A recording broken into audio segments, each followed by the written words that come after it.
You're on the party line with Sarah and Christy. This is I'm on the Phone podcast, where we're healing out loud, sharing culty stories, and laughing at the mess along the way. So grab a coffee, a bestie, settle in, and let's talk. So it's actually kind of interesting that that's what we were talking about, considering our topic. Oh, really? Oh, okay. Yes, we're on part 3. This week is like kind of the overarching theme is like what did purity culture teach us about desire, which is kind of loaded. Like,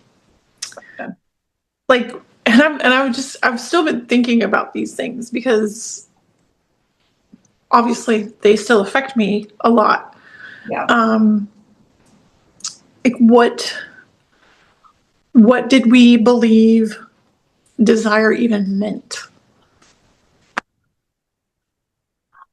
Nothing good, for sure. Exactly. Short answer, nothing good. Yeah. I mean, that's in a nutshell. Like there was nothing pure about desire, right? There was nothing, anything that you desired. You had to examine that very closely to make sure that it was within certain parameters of, and so everything was sinful. Every desire was typical. Yeah, taking pleasure in anything was selfish, prideful, not godly. Because, I mean, how dare you take pleasure in anything? You need to suffer for the Lord. Like, exactly. And to have an attraction towards anybody, any man, woman, whatever, to have an attraction towards them was so shameful. Like it was just. Well, and it's another one of those things that lived in two different worlds at the same time that never could mesh. And it's like, on the one hand, they wanted you to be attracted like heteronormatively. If you're attracted, it has to be that. And then it gets dicey after that still, because yes, they want you to be attracted. And I mean, it wasn't unusual for girls to be like boy crazy. No. Because I mean, we were kind of on our end being trained into like marriage and like being a wife. Yeah. So like that was the ultimate goal. So like, yes, they want you to be attracted, but at the same time, they were teaching you that women don't really have sexual desire. Or if you do, then you're kind of a slut. Yeah. And also that men and boys had it and couldn't control it. Mm-hmm. And it was our job to gatekeep that. Yep. Yeah. So like we got left holding the bag on that one for literally everyone. I remember sitting in a oh wow, how old was I? I was probably I had at least my 2 older kids. So I was probably 30, like early 30s. Mm-hmm.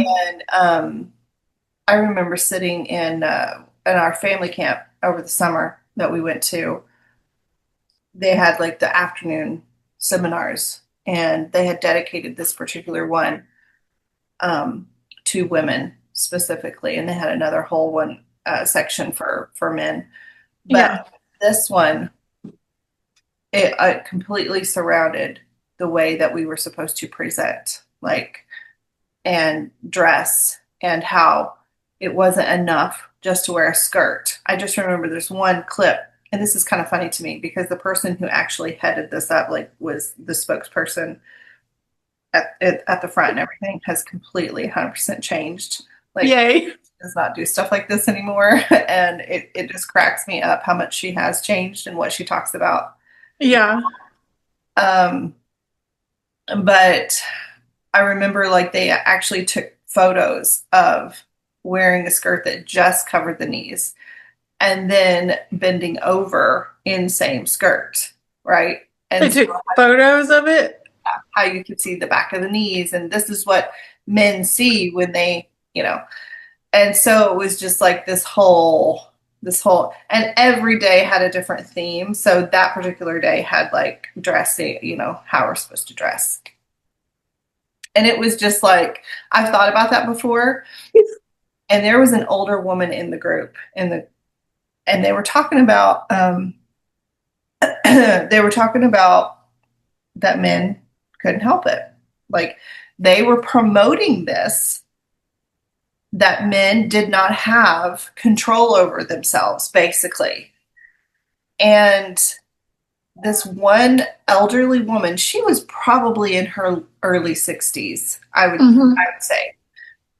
And she raised her hand. She was just like, that happens to women too.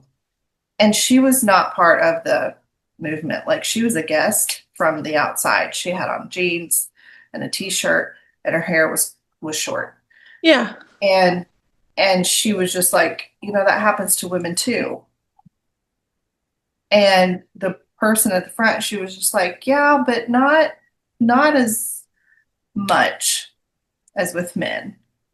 And she said, oh yeah, it happens as much. Women are also visually stimulated. And it's true. At the front was just like arguing with her. And the whole time I'm thinking, yeah, I think I agree with her. Like, absolutely. I know personally some women that are this way. And I knew that it wasn't all women. I knew I was visually stimulated with some things. Personally experienced. All women are visually stimulated, but we have self-control. Much more than men. Or because we're taught it. We were taught it. Absolutely. And they were taught absolutely none whatsoever. And they didn't have to. Whenever you teach a generation or a whole race of fucking people that they don't have to control their natural urges, here we are. This is what it's a self-fulfilling prophecy when they tell little boys or teen boys especially and men like you're not going to be able to control your urges and like there's no expectation of you to control yourself. Yeah.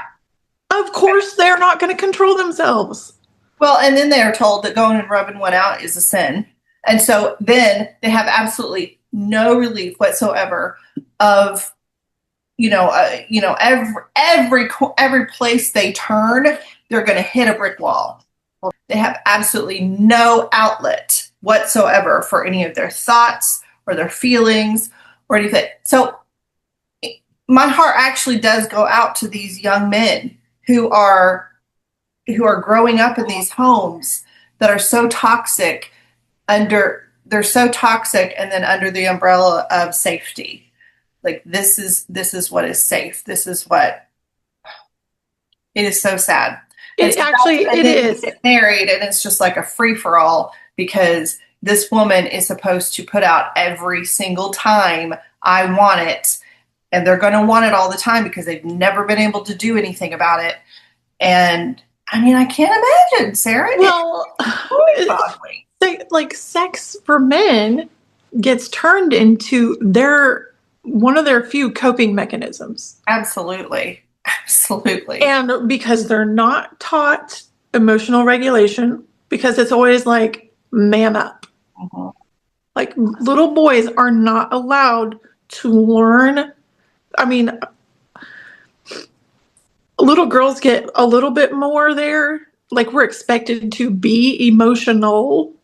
Yeah. And that's like a bad thing sort of as well, because being like a girl is also the worst thing you could be, right? Right. Different. So there's so like patriarchy is so harmful to humans, like all of them. Mm-hmm. And it doesn't benefit really anybody. There's short-term benefits for sure, mm-hmm. but ultimately those benefits are still harmful. Absolutely. So yeah, like the guys don't get to learn how to emotionally regulate They don't get to express themselves in any way but through anger and sex. Yeah. So, of course, like pornography is probably going to pop in there really, really young. I mean, as a society, it's already expected that your children by age 9 will have been exposed to pornography. Absolutely. And so, and then you add in the fact that this is like a super high control cult like religion, Yeah. and the statistics just go up when it comes to sexual assault, sexual abuse, and like exposure to those kinds of things because because there's nowhere else to turn. No, well, yeah, and these young men, like I said, they're getting married and they're realizing, okay, she is not into this as much as I am. Well, there's also no sex education, so they don't even know how to make it good for her, let alone expect her to even want it. So yeah, so how do you continue as a woman? How do you continue having sex with someone when it is just not anything is cracked up to be? You know, you're having to like constantly take care of yourself, quite literally. And why would you want to repeat that? If you even know how. If you even know how, why would you want to repeat it? So yeah, the pornography even after marriage is so high because if he's not a forthcoming, like if he's not a forceful person, and if he's just like, okay, well, you know, he's probably constantly making her feel guilty for not putting out. Well, there's tons of coercion. Tons of coercion. But that's bad enough, Sarah. I mean, made to feel guilty for not putting out to your husband every time he wants it is, and then feeling, and then you've got this stupid scripture that you're not supposed to do this because this is a sin. It is. Well, that's what you've been told, and you've been told this from birth. That's the sin you're committing, is not putting out to your husband every time he wants it. You're telling him no. When you don't have a good reason, and a headache is not a good enough reason, and body aches are not a good enough reason, and you know there's a whole list of not a good enough reasons, that starts to play on your mental really bad because not only are you disappointing the people around you, including your husband, and then on top of that, you're letting God down, and you're going to go straight to hell because you don't have sex with your husband every time he wants it. What? And on top of that, it's rape. And your body and your mind are responding as such. Because, Sarah, there is no way under those kinds of pressures that can be consensual. Like, well, it's not. That's the thing. None of it is consensual. You are any kind of why don't people see this? This is just crazy. It's mind-blowing to me that the women who are still trapped, and that's how I say it, trapped, because they are in these kinds of lifestyles, do not see that they are not giving consent when their husbands do this to them. Well, yeah, but they are not taught consent. That's the other thing. Purity culture does not teach consent. Absolutely. And it's like one of the best things you can do for your kids is give them a healthy sex education. Yes, and it has to include consent, because otherwise, if consent isn't there, it's not healthy, no matter what it is. No, like consent has to be foundational. And I think that is why I get so pissed about this subject is that you're recognizing this abuse in your body. Yes. After it is all said and done, then you're starting to recognize and you're starting to try to heal through it. And it brings up a lot of crap that you didn't realize on. And you're mad for yourself, but you're also mad for the people who are still there, who you love, obviously. Yes. And you care about. I know people who are still in it who absolutely have been fed the line and had scripture twisted to them to get their for their spouse to get their way. And like anytime, that's the thing, because if there's no understanding of consent like what that actually means. And I learned so much from Sheila Ray Gregoire from over at Bare Marriage, and I highly, highly recommend her book, The Great Sex Rescue. Yes. With her daughter and another lady, Julia. I can't think how her name is pronounced, but it's extremely eye-opening on the actual effects of this on your body and explaining like consent and what that actually is. But also, so much of the time, like we kind of had thought we had an idea of what consent was, and this is where it can be confusing, but we thought we understood consent because we thought if you said yes, then that meant true consent. Like if you agreed to it. Yeah. No. But that is not necessarily true consent. Because if you agree to it only after you've been worn down, because they wouldn't take no for an answer, or because they would act like shitheads if you didn't, if they would like whine and mope and complain or give you the silent treatment or worse, because you didn't comply to their needs, or wants. They're not actual needs. Exactly. All they are. It's just what they wanted. Mm-hmm. Because they're essentially behaving like toddlers. Yes. And throwing a tantrum because they didn't get their way. Yeah, they were never told that was not okay. And never mind that, generally speaking, like just from what I've read and observed, a lot of times what's also happening is that these are like within marriage, these are women who are dealing with young children, like new mothers, who are also expected to do all of the child rearing, all of the discipline, all of the housework, all of the cooking, like all the cleaning. So they're doing literally several full-time jobs. Yes. With little capacity to manage all of them, and then also expected to give in that way. Uh-huh. When there's been no help, uh-huh, no support, uh-huh, and it's literally like it'd be like another child. You're just taking care of another child. Oh yeah. And just you're pacifying them. It has nothing to do with true like sexual intimacy and desire. It has nothing to do with you wanting to be with a partner. Right. You just want them to leave them alone so that they'll shut up and let you do what you got to do. Yep. Mm-hmm. Yeah. And that's it. Like there's that side of it too. So it's like they wonder why that you don't want to be with them when you're like, what are you doing that would make me want to be with you? There is so much. How are you contributing in a way that makes me want you in that way? And to be honest, it's been a while since I've been able to even think about this part. Yeah. And I'm still very much like, I can't go there personally. Mm-hmm.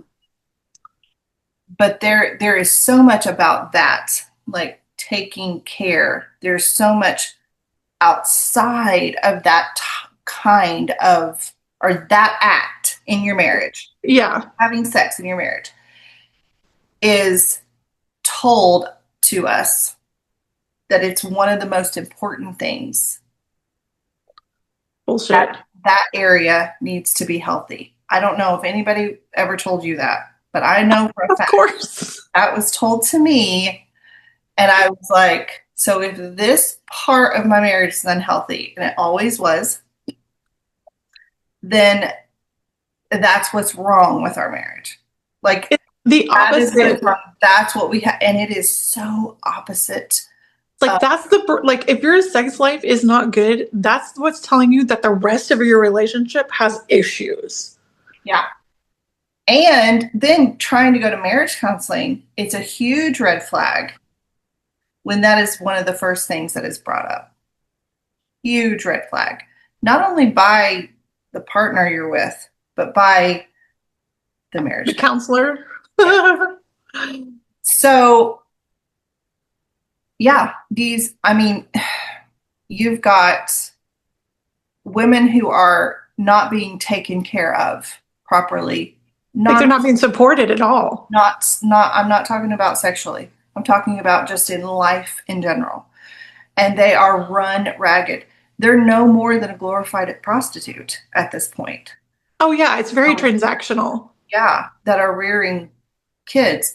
And Sarah, even in a lot of the romance books that I have read from like Over the teenager years. all the way to present, this dynamic is very this whole women are for men type mentality is very present, especially in the older authors. Yeah. So even and I'm not talking about even like I'm not talking about old like Jane Austen. I'm talking like our age, probably, Hmm. or even in their well now in their like 60s and 70s. Um, obviously, but even presently, I've read some young writers who this is like the patriarchy is still very much alive and very much Oh, it's there. it's there, and no wonder women are stepping into this power that they don't need a man. This whole Yeah. holiness epidemic is Yes. nobody's fault but the men's fault. Yeah. Um, so yeah, Like I think it's just called natural consequences. absolutely. It's not like an epidemic. It's just this is what happens when you treat women for like shit for so long. Like You could not pay me to spend um, to go on a date with a man. You could not pay me enough money to literally have to sit through that kind of torture. I, I wouldn't do it. I mean, I no. 100%. I never thought I would get to this point in my life, to be honest. To be so completely done. Yeah. Um, yeah, it's crazy. Not really. Uh because Well, like I'm obviously still married but if I were in that position, I'm like, no, no no, thank you. Like, thank you. no thank you. Like I don't want to have to go through all the crap just to figure out if they're a decent person. I know. Well, okay, and this is kind of interesting. And I probably watch way too many I watch way too much social media. I like doom scroll horribly. But it's also like the couple of hours I give myself during the day to do it is also I have gotten some really good insight about some stuff. And so I do learn. It's not like Yeah. anyway, but there is this one guy and I really do like him Uh-huh. because I'll never meet him, you know what I mean? Well, I'll only see yes. him on screen. But he's foreign and I cannot Irish? He might be Irish. Yeah. Single.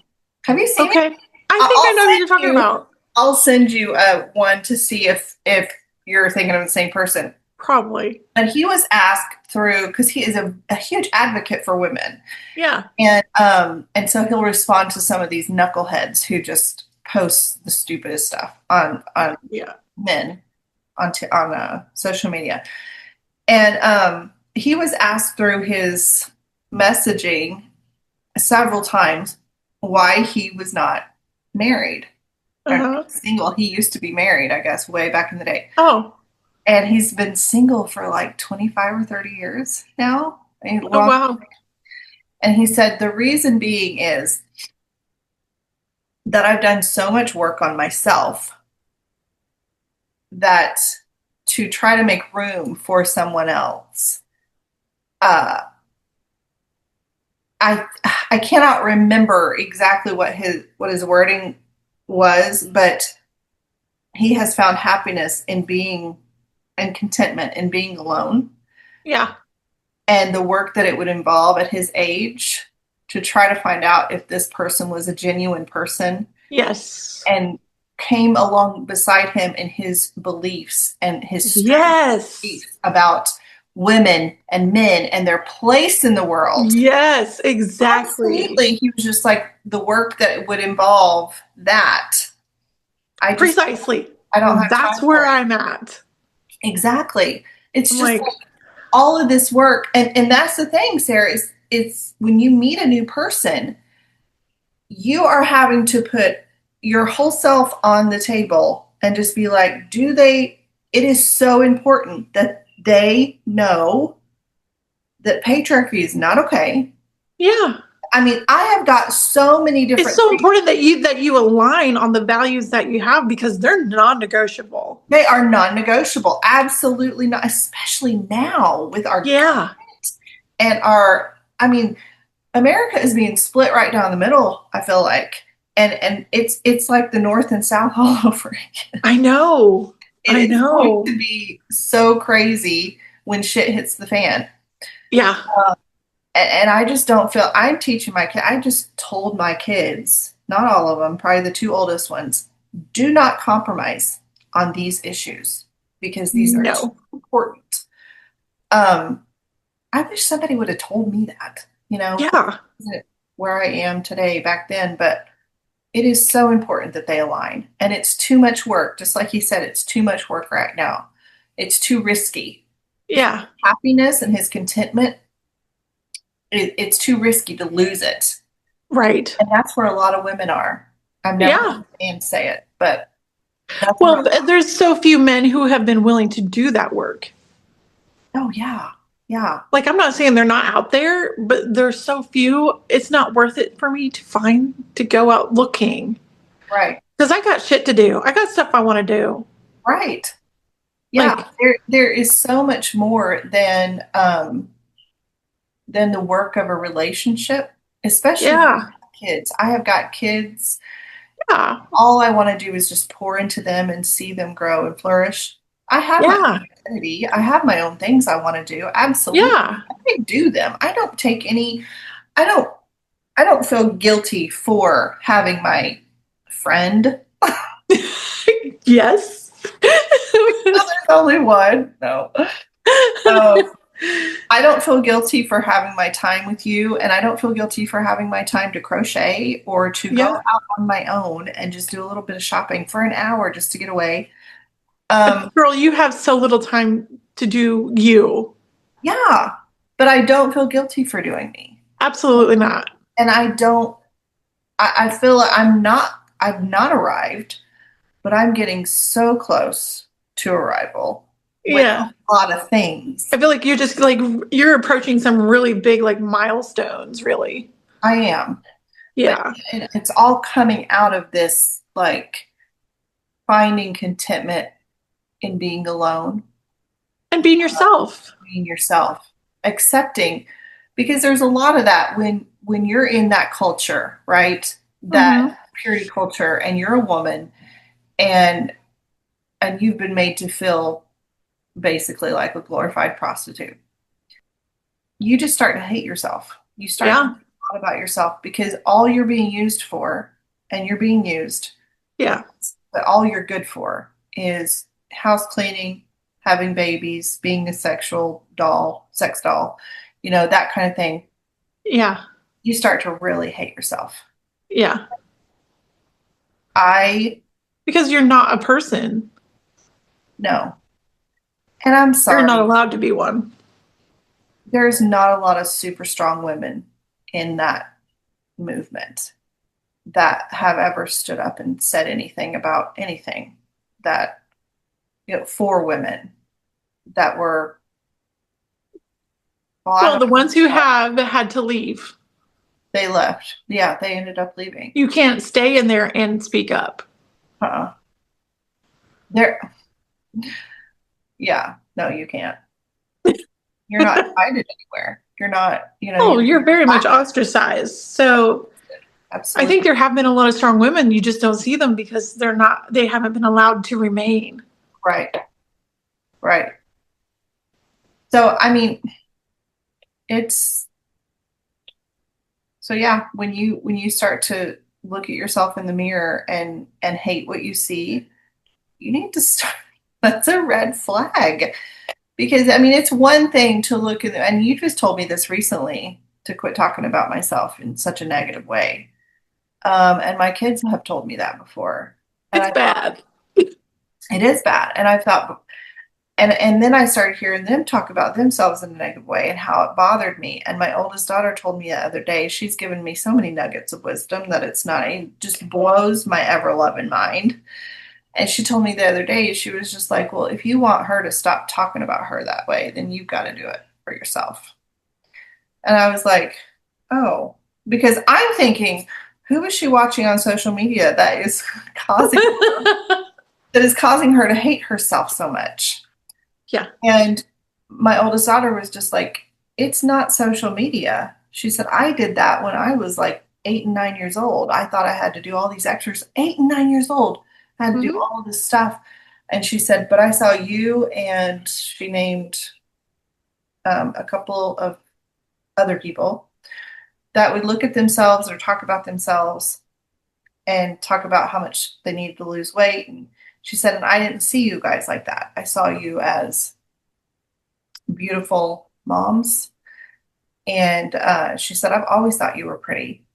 And she said, but then when I heard y'all talking about yourselves that way, I started looking at myself in the mirror and thinking, well, I have a belly and and she still had baby fat. Like she was a child.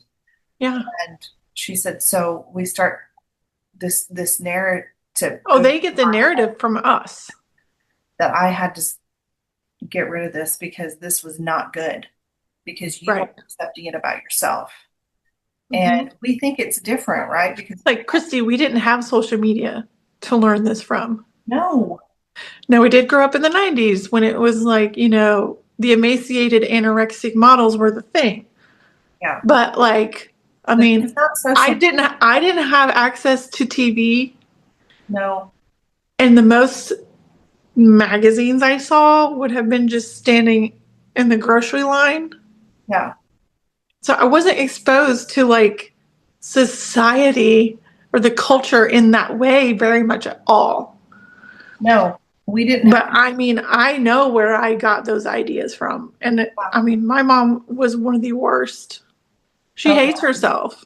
Yeah. And I mean, I don't know where she got it, but like, it's just, I mean, I do think that's kind of been a cultural thing because of patriarchy, honestly. Like, absolutely. You start to hate yourself, and then you start to talk about it, and then that bleeds into your kids. Yeah. Like all these things were like the expectation of female presentation, I guess, has all been based on men's expectations and preferences, not ours. Right. And they have varied obviously across time. Yeah. Like, I mean, it used to be very good to be a little chubby. Like, yeah. Like that was sexy. Absolutely. I mean, it's run the gamut. And in some cultures it's still sexy. Like, well, in American culture, there are a lot of men out there that I have learned actually like a woman who has more meat on her bones than, I will always be, from now on, I will always be bigger. Now, what I want to be is healthier. Yeah. It's even separating that. You want to be healthy, not look a certain way. Right. And just because a person is bigger does not mean they're not healthy. That's just the way it is. It's true. But they equate this skinny, person with being a healthy person. And honestly, a skinny person can be can be far more unhealthy than someone who looks who has more weight on them. They're not nourished. They're not. I mean, I want my kids to have meat on their bones. I don't want them walking out here thinking, with everybody thinking that they're not properly fed. Right. That is more important to me. And they don't get donuts all day and stuff like that. And neither do they get vegetables all day. I'll tell you that. But there would be mutiny. Anyway, that might have been a little bit, but it's crazy. Okay, well, we have derailed just a little bit, but I'm enjoying the conversation. But to follow up that question, and we kind of have touched on this, but like, was desire gendered? Like, it was okay for men to desire, like that was expected, even though it was wrong. it was still expected. And ours was like almost erased. Oh, for sure. Yeah. Yeah. Elaborate more on that because I don't know that I have much to say. I feel like I've taken it away and you haven't talked much. So, Oh, no. No, you're fine. on what you're Well, desire being gendered, like it was normal. It was normalized for males to express desire. Oh, okay. Yeah. And like for a female, it was more taboo. Mm-hmm. I mean, like I said, we've kind of touched on it. Maybe Huh? too forward. She was considered to be too forward if she was Oh, a yeah. skater. Yeah. Yeah. It's always boys. Well, if a woman was to approach a man and be like, will you go out with me? Would you go on a date with me? That was considered forward. Yeah. If a woman called a man, like it just makes me think of that of the a dorm meeting. I don't know if I've talked about it on this podcast. I've talked about it on a different one that I was in at the Southern College. Oh. Do you remember that? You might have been there. Were you in that? No, I was not. I would have remembered. But Sarah. Thank your lucky stars. Oh my goodness. That is the funny. Okay. Go ahead. I'm just going to tell it here because I don't think I have. Either way, it's I don't think you have either. It's one of my favorite stories. This woman was a piece of work. Oh my goodness. Piece of work for sure. No, so our regular dorm mom was going to be away for 2 weeks. Okay. Yeah. 2 weeks. That she needed someone else to hold down the fort of these girls that apparently needed wrangled in. Girls. Mind you, we're all probably in the ages of 18 to 25, right? We're all adults. Yeah.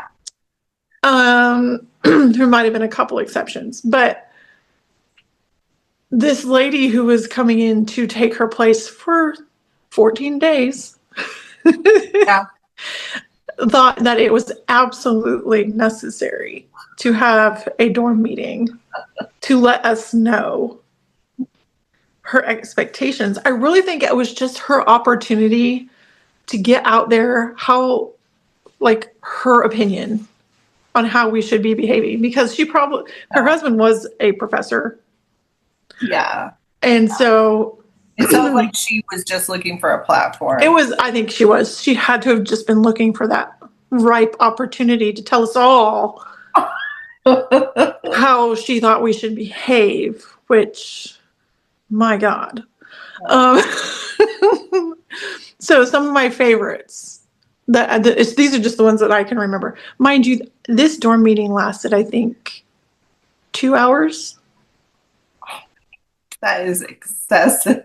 If it didn't last 2 hours, it certainly felt like it, but it was excessively long. But some of the things that we got told that we shouldn't be doing as young ladies was chewing gum. That was one. We shouldn't chew gum. We should never call a boy, and a boy should never call us either after a certain time. I think it was after a certain time, like 8 o'clock, I think. At night, yeah. Yeah, like after 8 o'clock at night. I remember that being told to us. Mm-hmm. Are you sure you weren't there? It was not in. Okay. Well, because the main one that I remember you sharing, yeah, okay, is I think I would have remembered that one if I would have been in that meeting. I don't know. I don't think you could have been in that and not. And I would have not remember. Sarah, there's no way. So that's how I'm pretty sure. But I know I've been in dorm meetings where they've said similar things to what you're and. Okay. Well, I mean, but she was there too.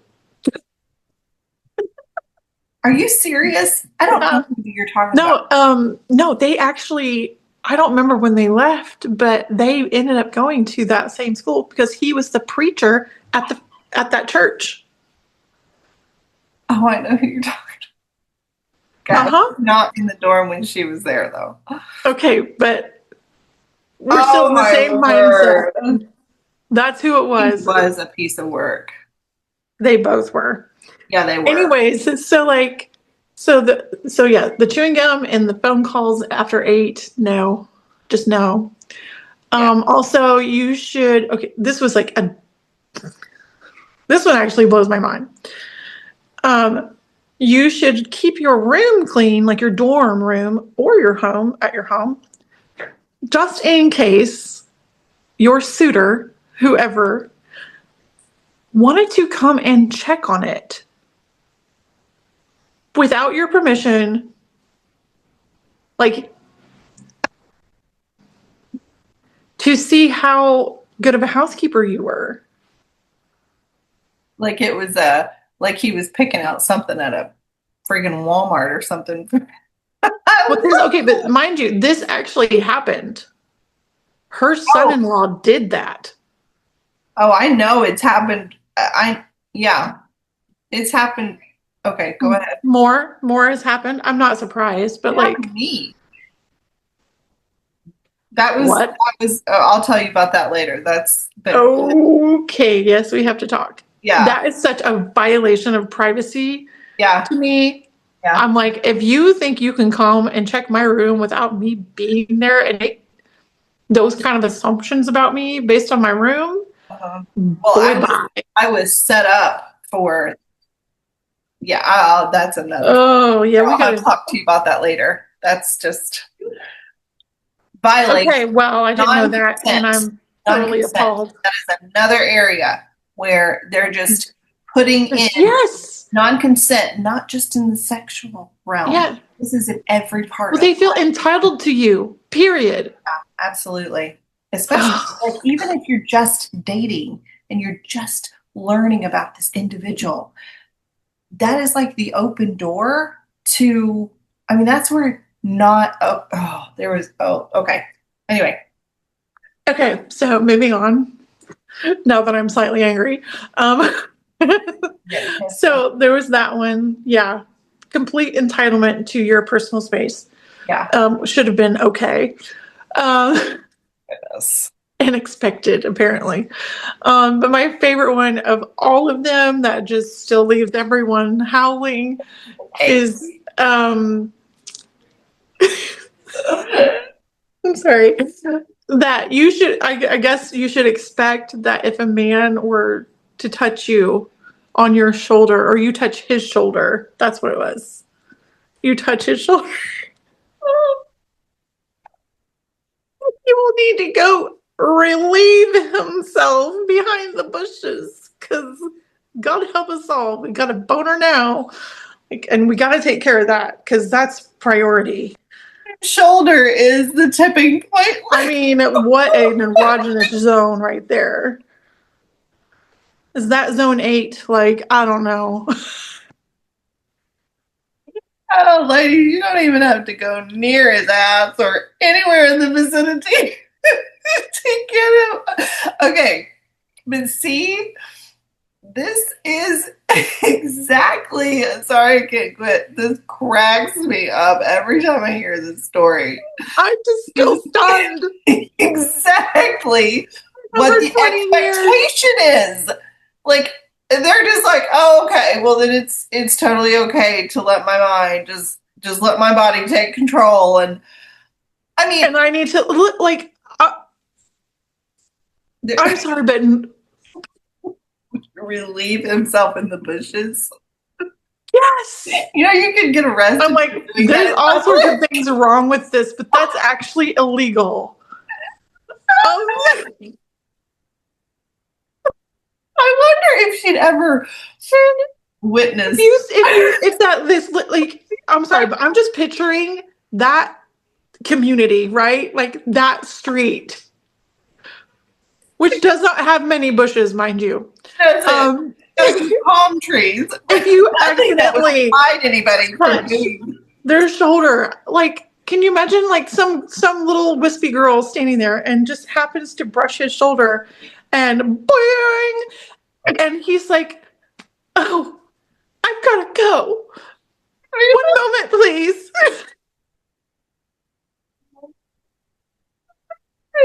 Oh, that is the best story. That is the best story. I love it. And it does. It paints all kinds of hilarious visuals for me. Just Yes. I mean, every because time you tell here's it. the thing. She made it very clear that she had never been with anyone but her husband. Yeah. And so now I'm like, this just leads me to the conclusion that this is her experience. Yeah. Yeah. Because who else does she have to talk to? Where does she get Obviously, that kind of information? yeah, obviously her husband was highly yeah, out of control. Out of control. Yes. Nobody wants to know that kind of information about their Oh, professor. Like, I'm like, I'm sorry, but like, you tell me that stuff, and you make it clear that that's your only experience is your husband, yeah, who probably isn't talking to you about other people's experiences. probably not. Um, So, did you um, ever have a situation where he was touched on the shoulder and he had to go relieve himself in the bushes? Probably. probably. And that is Apparently, he not has a a safe very person. erogenous shoulder. That Like, is not ew. a safe person to be No. teaching on a college campus. And again, why do you feel the need to say all these things just because you're going to be holding down the fort of adults for 2 weeks? Or two, exactly. Well, she was inappropriate. Like Yes. that is not healthy sex education. She It's was not highly education. It's inappropriate. misinformation. It's misinformation. Yeah, it was a bunch of one-sided opinion lies about. And like cultural norms from like the 40s. And honestly, Sarah, that is not the way it is for like you compare boys who have been raised in a hyper fundamentalist environment and Yep. boys who have been raised in non hyper fundamentalist like boys who have been raised by people who send their kids to public school. Yeah. They have so much more control as boys over themselves than the. Yeah. I mean, okay, I'm they're not not talking about over wives. necessarily healthier. They do have more information. They are Not taught more necessarily. control, I think. Yeah, not necessarily. There's, What I'm saying is that they can look at a girl as a possible friend, and that's instead of a sexual symbol. yeah, They have that ability, and that is just coming from having two brothers who were in the public school system, yeah. and how vastly different they acted versus. Well, what they were sexualizing, what I would have considered just more normal. Like they were average Yeah, teen boys who responded in an average way. like, like I'm sorry, but teen boys, I mean, and girls, they're full of raging hormones, and they're full of like, I mean, all the slang but you're terms that are like correct. It wasn't appropriate. necessarily healthier. Not, Right. but I do believe they do have some sex education. Yeah. There Well, was, they're not over there, having to go find bushes if some girl touches them on the shoulder, like, I mean, that would be horrendous if you're in a public school because, I mean, they were still highly patriarchal because oh, they are. most of the people were, You have more variety there. there was definitely more variety, and there was different like sexual orientations as well. Mhm. So Yeah. there was more acceptance for that kind of Especially now. I feel like now there's more acceptance than there was. for sure. Um, Still not there's by there's still very unhealthy boys, let me tell you. Very unhealthy. But I think that's just par for the course as a human.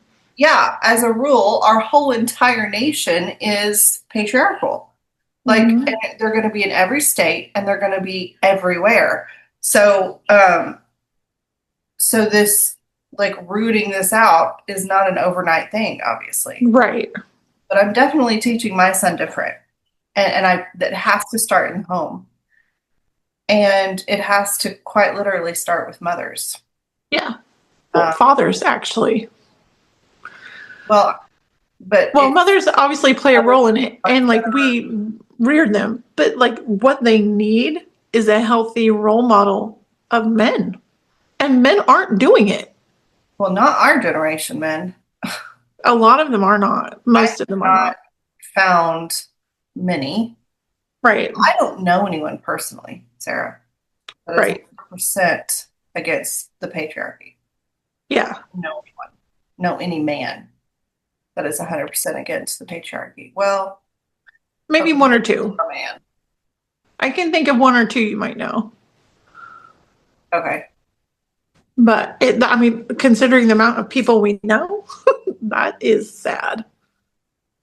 Well, and I would think of one person who's doing education, but has admitted to me recently that he still does not believe, he still does not 100% believe that the patriarchy was not the way it was supposed to be. And, but then he'll admit that it hasn't served anybody except for white male men. And so I'm just like, and you're So still, why would you think that's how it's supposed to that's be? not the way it was supposed to be. And I didn't elaborate on it because immediately it made me mad. And I can't have a conversation when I'm mad because I just shut down. My brain shuts down. Like I can't Yeah. point when I wish so bad I was like potty mouth Pollyanna and I could just like shoot it off. I love Yes. but I'm not that way. I'm not like verbally, I cannot, if I'm put in a position, especially against a male, and this is conditioning, my brain shuts down and I can't argue my point. Right. And I'm targeted, unfortunately, for those kinds of conversations, or I have been in the past. Right. So now I have learned how to say, I'm not talking to you about that. And that's all that's, and I can turn around and walk away. And that's a good enough answer. It's a good, Yeah. but, yeah. And that was a little devastating to me because I knew that that person had worked Yeah. hard on themselves, but they were still, I did years of work, but they were still not convinced that That the blows my mind because I probably know who this is. you do. They were still not convinced that the patriarchy was not the way it was designed to be. And we're talking about like from the Garden of Eden, which I'm sorry, but if that story is true, there is nothing about that, in my opinion, but also in my correct opinion, that is true about that says patriarchy is the way God created it. There's nothing about the Garden of Eden that says he was creating a patriarchal world. Society. Yeah. Like you can't like say that like you created two beings to be equal and then something goes wrong and you're like, well, now it's not going to be. Right. Like patriarchy is the result of evil, of the fall, if you believe in all that. Yeah. And patriarchy from the get, I mean, like we got 3 chapters in and it's like kerboom. Yeah. And all of a sudden, women are no more than like property, animals, sex slaves, harems. Mhm. Like they're just pawns. And they're just choosing to ignore that we were both created. Yeah. I They're mean, it just, literally says they're equal. they're equal. One of them had to be male, one of them had to be female, but they I were mean, it's necessary just to procreate. parts. It's necessary. It's the same with all the animals. There was one created male, one created female. One of them had Oh, to be there's some that aren't, which is great. Like we could have gone that route, but they're in the minority. there are. And you know what? I just started learning about them recently. Like if you look at a lot of nature, like females are your best option Oh yeah, by 100%. far. 100%. Anytime you see an animal species or group that has male dominance, there's a lot of violence and a lot of gory outcome.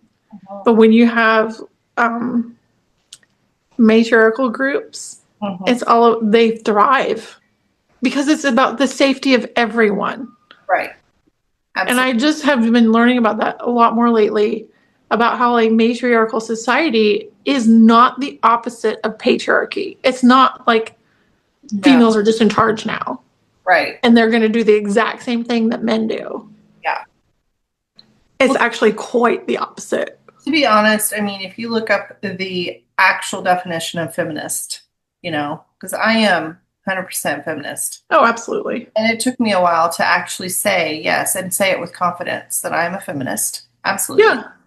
Because it was such a derogatory term. Like we were taught that. Well, men feel threatened by it because they think they've taken it to mean that we hate them. We're like, well, if you think hating you means that we want you to be as healthy as we are and to have the same opportunities that we have, and that for you to be safe and healthy just as we want to be safe and healthy, sure, call that hate. Okay. It was, if you look that, like if you know the actual definition, it is not matriarchy. It is not the women rising above and being in the place that equality. men are now. It's equality. Equity and equality. You talk to a woman.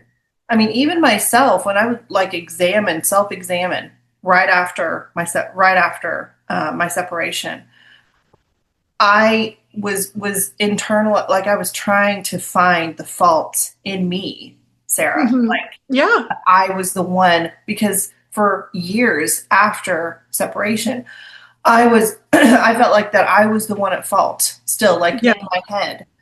And I had to realize that I was not the one who wanted to be the head honcho. I did not, that was not my internal desire to be like the one in charge. I just wanted to work together with someone. I wanted to be valued the same as him. Yeah. And I wanted to carry the burden with him, not all on my own. But sometimes, here's the problem, is that all these women who do wear the pants in the family, if that's how you want to say it, they have done this for survival, because their man, or the person who is in the home, who is supposed to be the head of the home, supposedly, does not take the leadership and do anything good with it. Now they want leadership. They want to take leadership, and they do take leadership. But then they just drive the family into the ground. So then you're forcing these women who have got a better head on their shoulders than their dumbass men. Yep. And they have to take the family on to take them and dig them up out of the ground to survive and to thrive. And they're doing it not because they want to be the head honcho, maybe some of them, but because it is necessary, because the man is incapable of doing it. Yeah. There's absolutely, for me to say that I had a better head on my shoulders and I could do it more than my husband was so selfish, and was so, I was thinking so highly of myself, but it was the truth. And some of that was no fault of his own. Like I said, I think in the last podcast, they were conditioned. Yeah, it's part of their conditioning. Not created this way. They were conditioned this way. But part of it was mental setbacks. Just not really, not educated. They just are not educated. And the things that they hyper-focus on are not the kids. Not their family as a whole.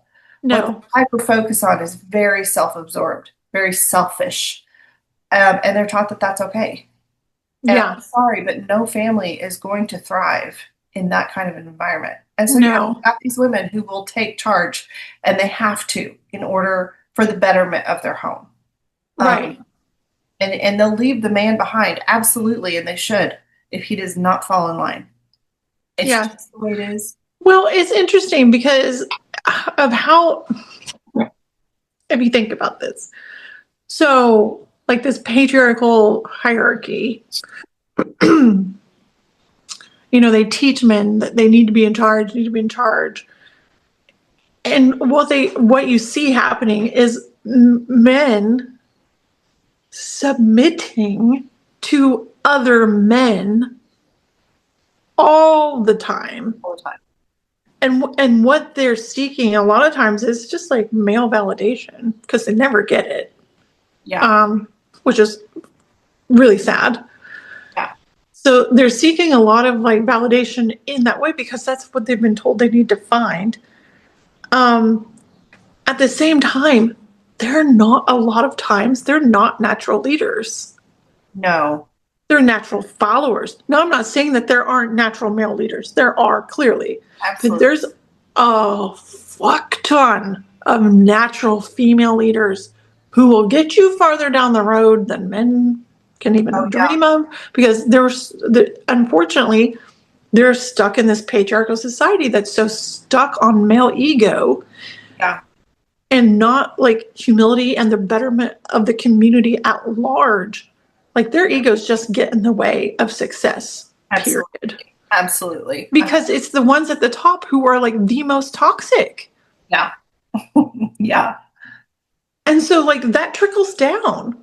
And then the guys who are like the good ones, I mean, like they suffer a lot just because, I don't know how much they suffer, but I would imagine that they suffer a lot just because they're not accepted by other men as much. Because then you have to find other men who think like you, which is, again, rare. Very. And then you have, this is something that I've been like kind of a little bit more focused on recently. Not that I haven't, it's just knowledge there before, but it's come up, put it that way. But like understanding that so much misogyny via patriarchy like starts small. Yeah. Like because it's rape culture.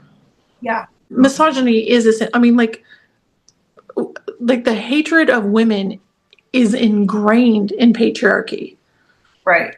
And so like I've just been like studying it a little more so I can hopefully explain it a little better. But like you see women being made fun of or objectified as like casual humor, casual talk. Also like insults are often in reference to femininity in some way. Like you throw like a girl or you're a bitch or like don't be such a sissy or you're a pussy or like all these things are references to human. And I'm sorry, but pussies are stronger than men, hands down. Absolutely. Like it's so much stronger than men have any clue. I would like they wish they were that strong. Yeah. Biggest insult that I can give you. Most insults are a reference to femininity. Yeah. Or the female. A lot of them are. And how it's the worst thing you could be, right? Right. Exactly. However, we're still thriving under oppression. Yeah. Yeah. If you want to talk about being strong, live as a female in this world. Exactly. But anyways, like how so much starts as just casual misogyny, casual objectification, where so much of the humor is like objectification or dehumanization of women.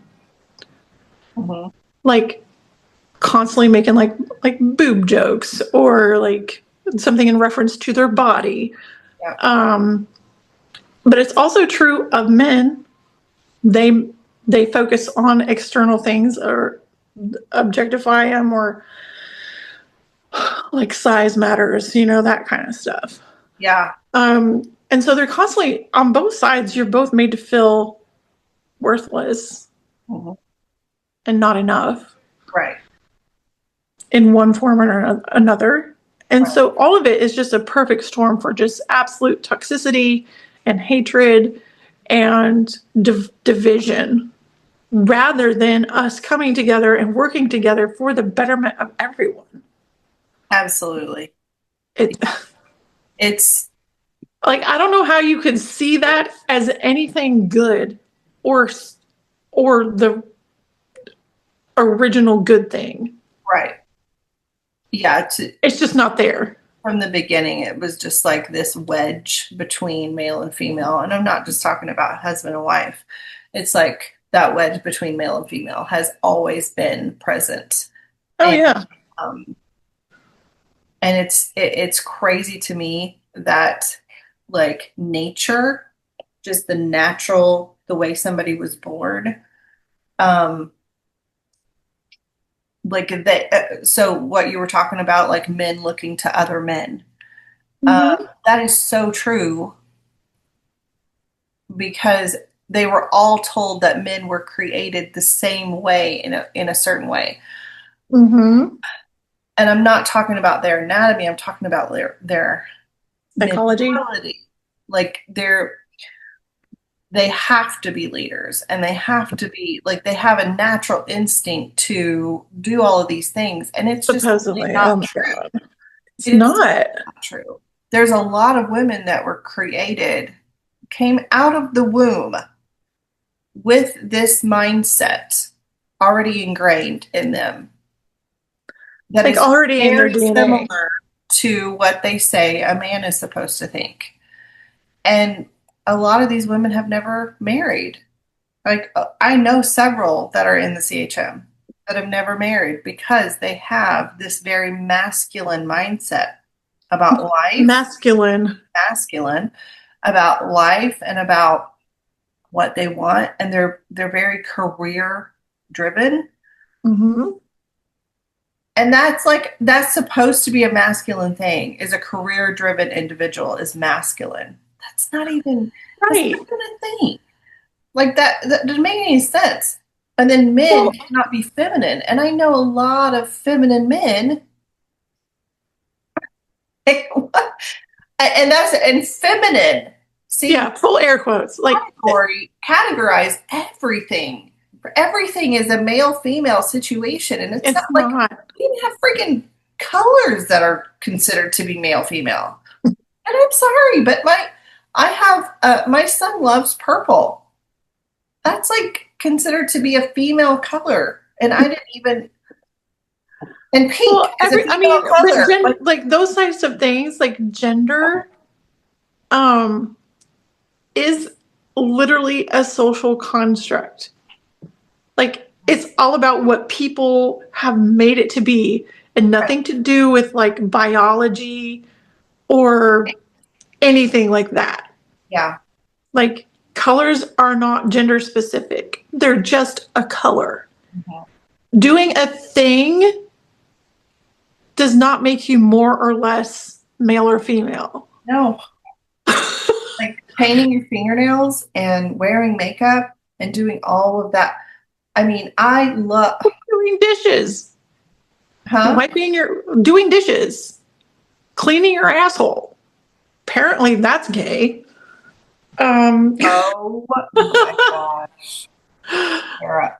I just recently listened to, Did uh, you catch on to speech prof on that? I felt like I was gonna gag. Like I Mm-hmm. literally, and the girl who had been, I don't know if you heard the same Mm-hmm. one because he's responded, There's a few different ones. but the girl who moved in with her boyfriend was the one I heard. And Oh he my was god. like, she asked him if he wiped, and he was just like, well, that's kind of gay. Yeah. Oh, so apparently, gay is parallel to cleanliness. So, girl, give me a gay guy because there is absolutely no freaking way. I cannot imagine, I cannot believe. Gross. Yeah. I could not. Anyways. I was sitting there stunned. Like I was silent, stunned. Yes. I couldn't even think. I've never heard that ever before him. I know. I was like, Before I wait heard a second. that. Well, apparently the manosphere is really having an impact on hygiene. Um, and there is a documentary that just came out on Netflix, I think, this week. Yeah, this past week. And it's called like Inside the Manosphere, and it's David Thoreau. I think that's how you say his name. And there's lots of articles already about it. If you haven't seen even the articles, look it up. Okay. But it sounds, I'm hoping, fingers crossed, but it sounds like maybe the bubble is bursting on the manosphere and like the Andrew Tate idiots. Um, Ew. but okay, one of the fabulous things about this documentary, though, is that he literally feeds them the rope to hang themselves, and they do. Mhm. And it doesn't take much because there's nothing to back it up. It's just rhetoric and insecurity. Yeah. Which is sad. And I mean, it's sad. I'm like, I want more for my boys than that. sure. Sarah, the only thing I can think of sometimes when I'm like heavy in research with this whole thing is my son. Yeah. How he is, definitely I'm raising my girls, but to an extent they're easy for me, Yeah. I have to, and they're not easy for sure, but I'm just saying parents Comparatively. to, because it is different to raising girls as opposed, especially right now, um, Yeah. because I'm getting all of these narratives out of their head that is acceptable in the patriarchal world. This is not, this is not acceptable. But I'm also having to teach him, um, no, they are as important as you are. Yes. We're not above them. They are not above you. But also, this is okay. This is Mhm. not, this doesn't mean that you're strong necessarily. This doesn't mean that you're weak necessarily. Yes. Those kinds of Physical strength does not define your strength as a person. no. And if he gravitates towards more of the feminine side and likes more feminine things, I let him completely explore that. Like that is something I do not hold back. If he wants to put a ponytail in his hair, if he wants to paint his toenails or fingernails with his sisters, if he wants to wear something that they have, you know what I mean? Like Yeah. he is completely has an open door to explore that and to do that without any judgment or anything from his sisters. And if I catch it, I address it. Like Yeah. we've got to get this narrative out of their head. Um, I think that this will make them so much more open and acceptable to other people and kinder Yeah. individuals. Yeah. Um, it's just like getting that judgment out of Mm-hmm. their head towards the opposite gender specifically. Right. So difficult to do, but also just like taking care of who does not teach their child to take care of themselves. Like the whole, this is gay thing to Like just general hygiene. general hygiene is gay. I mean, because there are ramifications Oh physically my and medically word. speaking. Imagine, I can imagine the ramifications uh, Yeah. and that she was sleeping next to, and I would have moved out too. I would have actually kicked his ass out, but still, it I know, like, maybe all this doesn't necessarily feel like it ties in, but it does. And I don't really care. I'm happy to rabbit trail our conversations. yeah. Oh my goodness. Not to mention, like, some of these questions, like, we've already addressed anyways, but patriarchy and purity culture kind of go hand in hand, Yeah. unfortunately. But I mean, honestly, at the end of the day, like, I just want it to be better for everybody. I want everyone to have the same opportunities, like, and the same, um, like, healthy relationships. Yeah. Period. With like friends, family, partners, whoever. Right. Like, Never think that it's like too late to start that. yeah. You have I it. mean, it's something that I'm like currently in the middle of right now. Like, I'm even like learning. Sounds crazy, but like I'm learning just now, like healthy communication with a partner. Yeah. Sarah, you've got so many years left with that partner. Right. It is not too late to start. Well, and I mean, I want that for myself no matter what. Absolutely. Absolutely. And so it's mind boggling to me. There's actually a lot of grief there and anger at having been robbed of that for so long. Mhm. Like, it's so unfair Yeah. to both of us. Absolutely. Yeah, not just you, but I know when you start that kind of a journey, I guess, you're Mm-hmm. upending so much that has been buried, ingrained in your Yeah. brain for so many years, and that can get really heavy. Yeah. So It can. I am so proud of you and your husband for starting, because you have really sort of what do you call it, bump the hornet's nest, and Well, that is a brave step. It is a brave step. It's, I think for some people, they think it's easier just to stay in the situation they're in, and just, it's really not. It continues no. to play, to wreak havoc on your body, Yeah. and your mental, no matter how you look at it. So it is extremely brave to step out, but also I think it is probably the most rewarding thing you can do for your marriage. Yeah. So, Sometimes it feels like my lot in life is to rock the boat. hey, hmm, Oh my why goodness. not? Well, if someone's got to do it, I guess it'll be me. No kidding. Oh well. Well, anyways, I probably got to wrap it up this week. And then, of course, we'll be back next week. Anyways, thanks everyone for listening. Don't forget to like, share, and subscribe. Our Ko-Fi link is working now for those who are asking. It is in our description box. If you scroll down a little bit, if you want to help support us here, we would greatly appreciate it. Mm-hmm. But anyways, we will talk to you again next week. So, bye. Bye. You've been listening on the Party Line to I'm on the Phone podcast with Sarah and Christy.